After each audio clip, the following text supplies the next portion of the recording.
Olá, já parou para pensar que aqui no Brasil uma única atitude ilegal pode ser considerada dois crimes diferentes? E ainda por cima julgada por duas justiças completamente separadas? Parece um verdadeiro quebra-cabeça, né? Mas olha, desvendar isso revela muita coisa sobre como o país tenta equilibrar a ordem da sociedade e a disciplina das suas próprias instituições. Vamos mergulhar nisso e entender como essa lógica funciona. Então a grande pergunta é essa, né?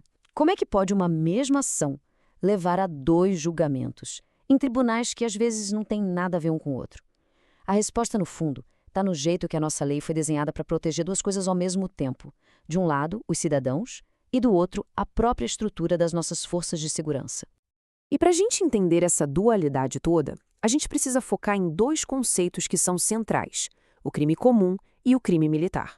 O que realmente faz a diferença aqui não é só o que a pessoa fez, mas sim quem fez e, o que é mais importante ainda, em que situação isso aconteceu. É exatamente essa linha que a gente vai investigar agora. Vamos lá, começando pelo básico mesmo.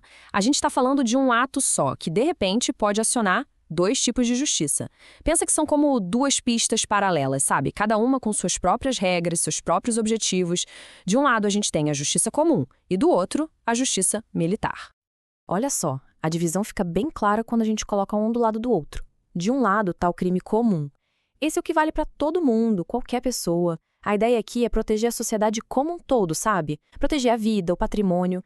Já do outro lado, o crime militar é bem mais específico. Ele só acontece dentro de um contexto militar e o foco dele é outro. É proteger a própria instituição, os pilares que sustentam as Forças Armadas, como a hierarquia e a disciplina. O crime comum, gente, é basicamente aquele que a gente conhece do dia a dia. Tá lá no nosso Código Penal e vale para todo mundo, sem exceção. O objetivo principal? Proteger a sociedade. Pensa num exemplo simples: um furto numa loja. O que a lei está protegendo ali? O patrimônio do dono da loja, um bem que pertence a um cidadão. Agora, vamos virar a chave. O crime militar? Esse funciona com uma lógica totalmente diferente. O foco aqui não é o cidadão, mas sim a instituição militar. Imagina só, um soldado que bate o pé e se recusa a obedecer uma ordem direta de um superior. A ofensa, nesse caso, não é contra a pessoa do superior, entende? É contra a disciplina, que é um pilar que segura toda a estrutura militar em pé. E tem uma citação do jurista César Roberto Mittencourt que resume isso de forma brilhante. Quando ele diz que esses crimes têm uma natureza funcional, o que ele está querendo dizer, no fim das contas, é o seguinte: a ação só vira crime militar porque está amarrada à função militar ou à estrutura da instituição, ou seja, é o contexto que transforma o ato. É isso que muda o jogo.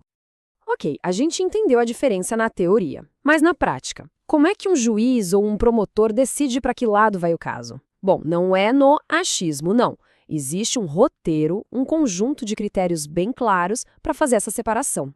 O jurista Renato Brasileiro de Lima, por exemplo, ajuda a gente com um tipo de checklist bem prático. São basicamente 4 perguntas que precisam ser feitas. Primeira, quem cometeu? Esse é o critério subjetivo. Geralmente tem que ser um militar.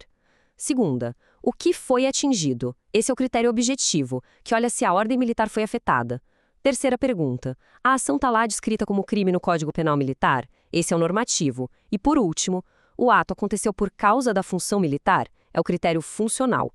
Juntando as respostas, se chega na conclusão.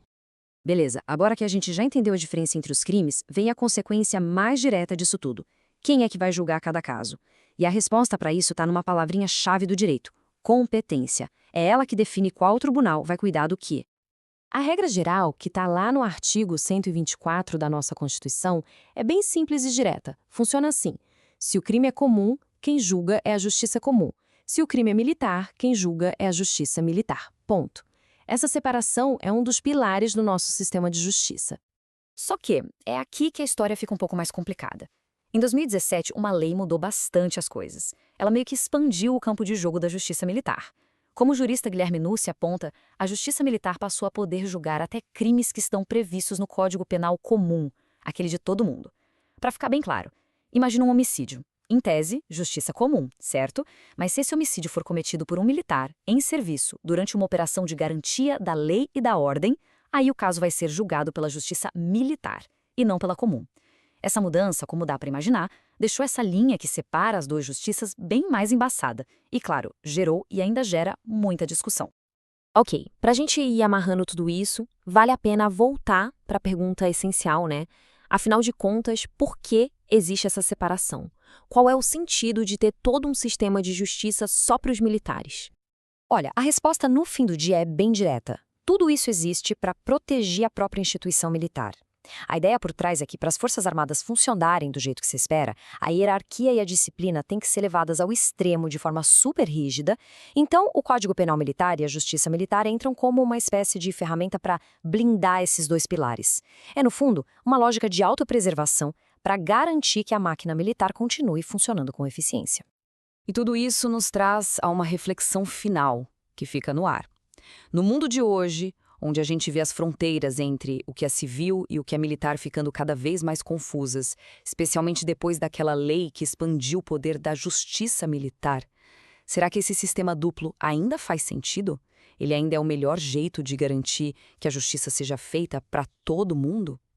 É uma pergunta importante e que com certeza ainda vai dar muito o que falar. A gente se vê na próxima.